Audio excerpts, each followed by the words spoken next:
A little disclaimer before we start the video. This is not supposed to tell you how to watch the Dream SMP. We're discussing how we can make this season as enjoyable as possible for both us viewers and the creators.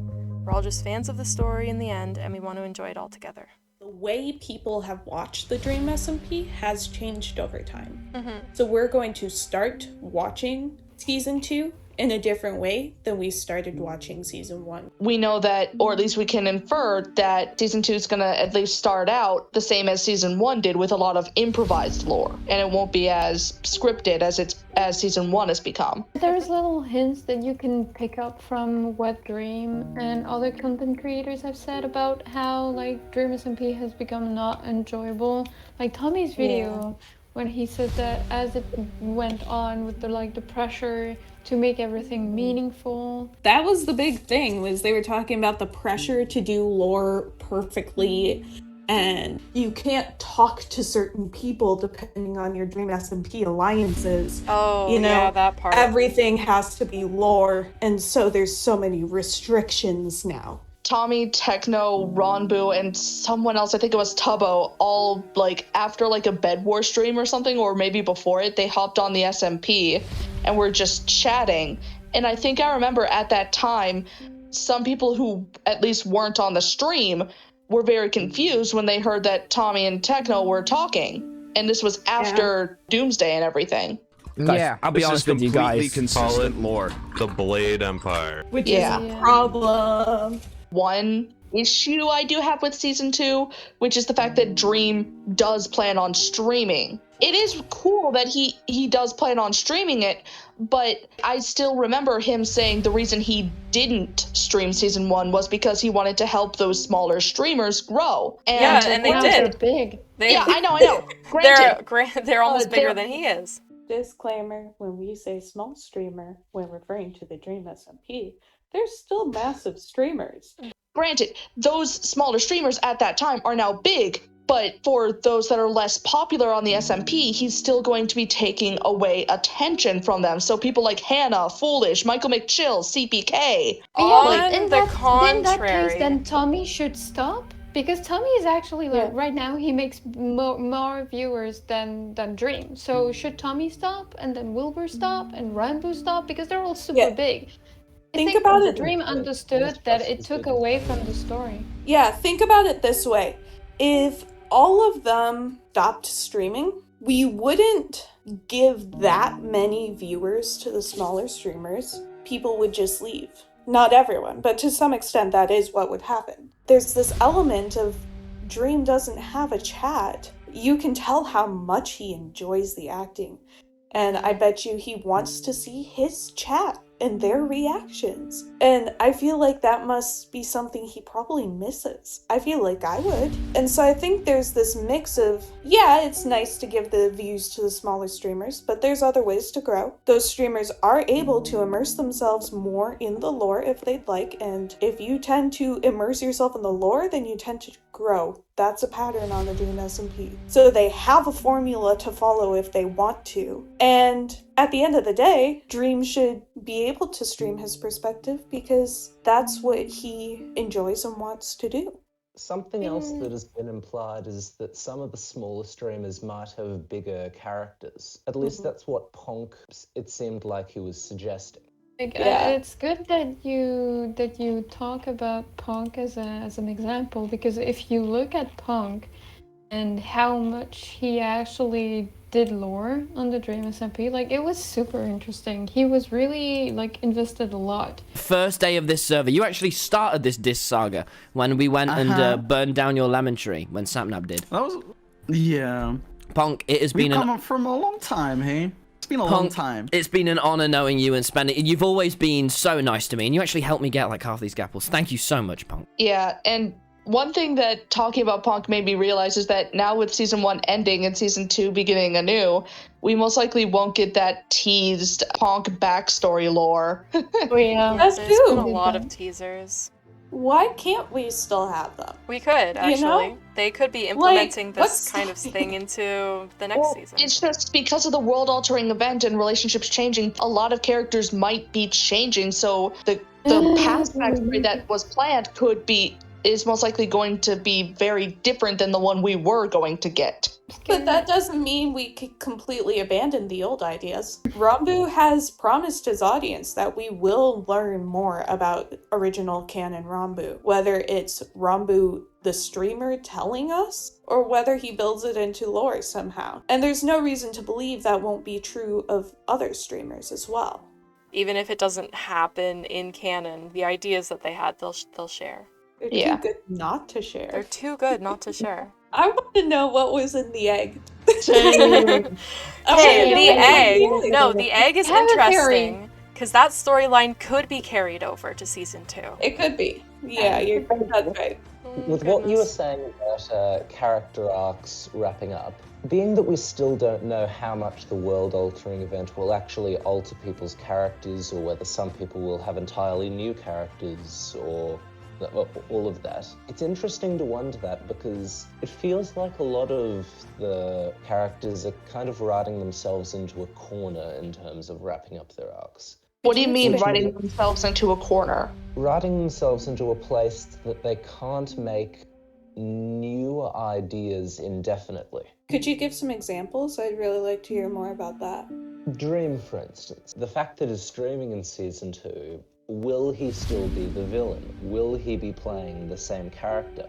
Because the fact that he's streaming makes it seem like he wants to take his character in an entirely different direction, that he wants to reinvent himself, because that was the whole thing in season 1, that you never understand what Dream's doing because you never see his perspective. It seems at this point he's done so many bad things, I suppose, that that's all his character can ever be. If we had a Dream redemption arc, it would be really difficult for him to pull it off convincingly. I don't want a redemption arc. No.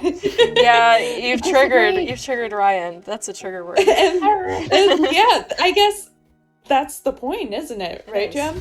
That would be the reaction. I don't want a redemption arc. No character needs a redemption arc. Unless they actually, like, as a character, want to redeem themselves, like Aure did. Aure wanted to redeem herself in the eyes of, like, everybody else and for her character arc. But as a character in themselves, like, from a viewer point of view, none of them necessarily, like, they don't need a redemption arc the way that they're already, like, full existing well-written characters. And I would love for Dream as a character to stream and have this, like, feeling of both disgust and, like, discomfort that you have when you start empathizing for a villain.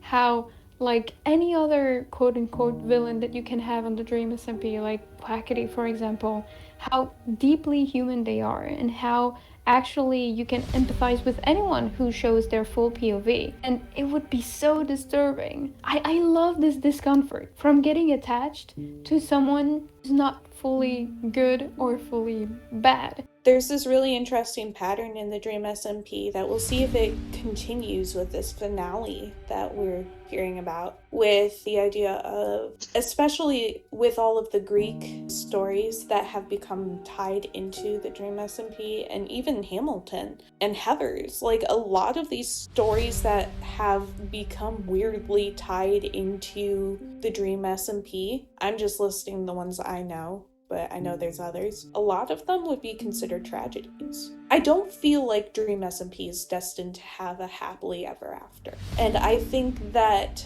if all of the villains were to try and do redemption arcs, it just wouldn't work, because that's not the style of story they've created. They've created a style where it's a tragedy. There's not necessarily a victory at the end. There's not a happy family at the end. And I think that if they tried to go against that and embrace kind of the comedy ending, I don't think it would work very well. In my opinion, they should go for the consistency over styles. I agree with you, a lot of things are more of a tragedy, but in my opinion it's just what was supposed to happen given the events that transpired and whatever made sense with the characters. If it makes sense that everything is happy ever after, then I'm 100% in. If it doesn't make sense that everything ends well and it feels so forced, then I'm gonna be against it. I'll go with whatever feels like it should be. Whatever doesn't feel unnatural. I guess what I'm saying is that I feel like it would be unnatural to have it end as a comedy. I think that the natural progression of things would be tragedy. I am using the vocabulary comedy in the more like Shakespearean sense of not like humor, but rather the idea of a happy ending. Part of this is appealing to their target audience. The truth is, the DreamSMP fans enjoy angst. We enjoy angst a lot more than we enjoy happiness. But I did just go on to Archive of Our Own, and I searched it up. There are 20,000 stories labelled DreamSMP Fluff, and 34,000 labelled DreamSMP Angst. There's a gap. Yeah, a of big about 10k Yeah. fix. Jesus Christ. Yeah, it goes You're for not informed. wrong. You're not wrong. There are those moments of happiness that are needed in order to make the angst even sadder. Yeah. Which is why That's I true. think a bittersweet ending is what we're kind of going to get. How much angst you can really give a person before they become numb to it. I feel like a lot of, especially really young people, enjoy angst a lot. I feel though, like, there is only so much you can take. Like, the worst is just make it angsty just for the sake of making it angsty. And guys, like, comment, and subscribe for a video about why angst is such a important thing and why it's so attractive in the DreamSMP and why people like it so much, because I have some hot takes about that. So smash that like button. We're gonna debate. I'd Yeah. want to see that. But yeah, totally. I will do that. Show me you're interested, like the video. Hint, hint, wink, wink. With what you were saying about natural progression and that people like angst, when I think of any individual character having a sad ending, I don't like that thought. But when I think of every character having a happy ending, I like that thought even less. Which is because I'm invested in all the characters, so I want them all to have a happy ending. But as soon as all of them have a happy ending, I recognize that it's not as good of a story ending as it could be. It's two, and they lived happily ever after. I do think it'll be interesting if we do get happy endings for some of the more minor characters while having less happy endings for, like, Tommy, for example. Seeing that almost quote-unquote background character perspective, there is no background character in the DreamSMP, but, the closest we can get. I think, hi, Aure. Hi, Aure. Having that perspective of the world goes on, even if the main character Yes, I would love that. is super interesting to me. I would love that. But honestly, maybe it's just because the musical's been stuck in my head for the past, 3 days. I keep thinking of the ending of Hades Town while we're discussing this, which is really, bittersweet. And honestly, it's the same as the story of Orpheus and Eurydice, but I think the way that Hades Town does it was really satisfying. And I can't remember the lyrics exactly, but there's these lyrics about, it's a sad song, but we'll tell it anyways. It's this idea of, it's not a happy story. The lovers don't end up together at the end. They're lost to the underworld and separated, and everything's a tragedy. But it's still satisfying. You don't leave feeling sad. There's this feeling of finality and, this is the story. That kind of just sits. And it's this feels like closure. This feels like an end. And, there's that satisfaction. Yeah. Yeah, we can also apply the end of Hamilton to it. I saw some people on Twitter being like, it started with Hamilton and it will end with Hamilton. Who lives? Who dies? Who tells your story? Exactly. Yeah. End of Hamilton. Hamilton dies. Yeah. But you don't leave feeling sad. You're satisfied. Yes. Yeah. Ha. I got the joke. I got the joke. That was accidental, but I'm going with it. How fitting would that be if we finally went to the end in the finale? Ooh. It would kind of be fitting. Yeah.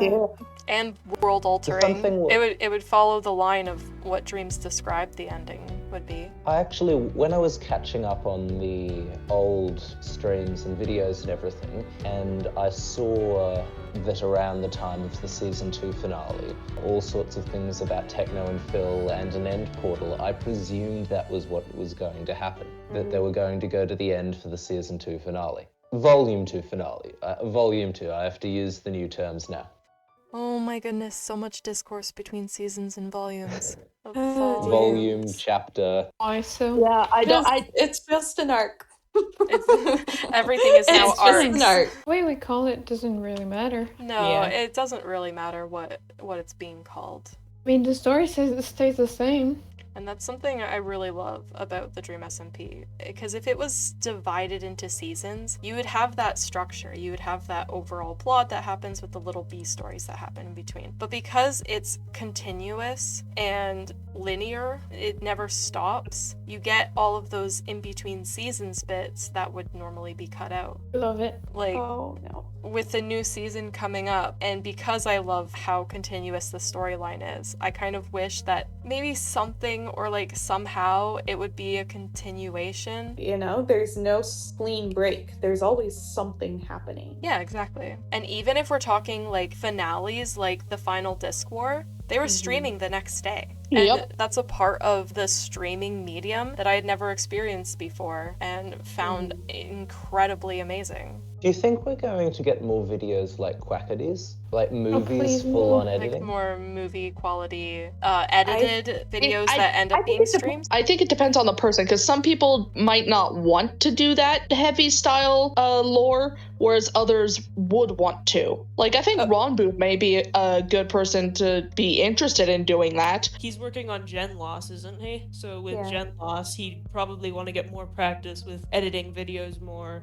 and thus he might end up streaming less and making more edited videos like Quackity. Yeah, Okay, it's a hot take. catch-22 in that sense. Hot take from AJ. Okay, go for it. We might have to cut this out. I think we're gonna get major cinema in the finale, and we're going to get major backlash from it. Ooh, I that's a think hot we- take. I like Well, that. Okay. We know for sure Quackity's doing the Lost Nevadas finale in the style that he Yeah. has for like the past year, and I don't think there would be backlash from that.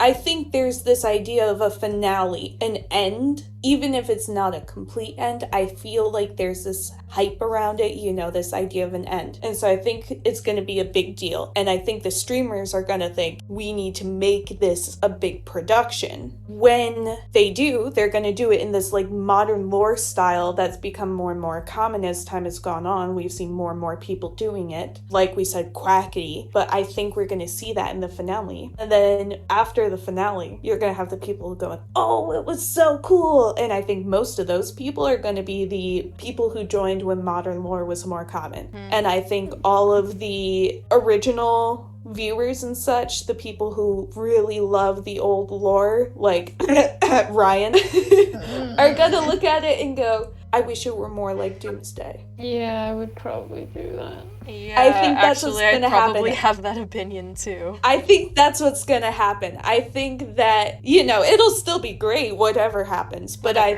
think they're gonna take the cinematic route and that people are going to wish they didn't. The thing is, it's also one of the reasons why people have kind of left. It's because there is so much pressure, and also people like Quackity, and he's awesome for what he did, but raising the stakes and people being like, oh damn, I can't log in the server just like this anymore. I need to do something relevant. I feel like raising the stakes over and over just leads to people not wanting to play.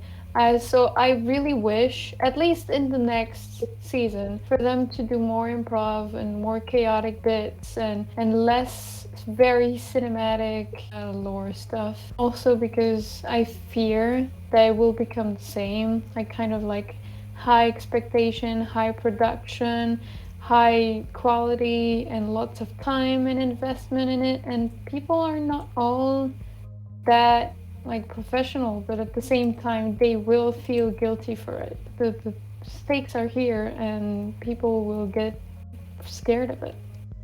This is also Dream we're talking about, right? This is his vision, his idea, and he's talked to everyone about it. And Dream is a master at pacing and at having like an epic feel to kind of just a normal video, which is why I think if there's a higher production value, that's not really his style. He'll implement something in the server that will make it big, like that will make it grand, like a grand finale. But I don't think he would put so much effort into doing cinematics. Manhunt style. It's not cinematic. It's not at all. In it, but there's this element of drawing the viewers in. Mm-hmm. I think that's what we all love the most, is when that kind of lore happens, where it's got that emotional draw to it, but there's also this authenticity around it. I could be wrong. Maybe that's just what I love most, but no, that's No, it's cool. that's exactly what makes the Manhunt so insane, because there's no cinematography in it. Like it's a one shot and it's Dream's POV, and it's always Dream's POV unless he needs to show something from a different angle, but that's only when he's showing how cool it actually was. The thing that makes the Manhunts crazy is like the pacing and the music and Dream's ability to create tension and in a long drawn out scene, because there are some times where he's silent and all you can hear is the bickering between Sapnap and George and Bad Boy Halo. And it's incredible. And it's incredibly funny, and that's part of what makes Dream's content so cool, and also what makes the Dream SMP so cool is that added comedy to it. So the epicness of the finale will include everyone's improv, in my opinion. I feel like with his Manhunt, Dream understands that sometimes scripting something actually takes off the enjoyment. What I would like to see from season 2, and I don't think this is what's going to happen, just a gut feeling, but what I'd really like to see is a mixing pot of sorts of all of the different styles that we've seen so far. I'd like to see those really, really chill streams where it's basically just grinding for a couple hours with chatting with your person you're in VC with, and later that same day, someone releases a Dream-style 2-minute crazy lore video. And then later that day, someone goes live with some super intense Doomsday-style stuff. And it all just kind of coexists. Personally, I like it all. And I don't feel like we should say that everything else is inferior or whatever. That's an exaggeration. But I just want to see all of those different styles coming together into this like mosaic of different styles that just kind of fits together into this beautiful chaos, That would be so fitting, because the Dream SMP is essentially a collaboration, and a huge one. Exactly. It's an anthology. Yep.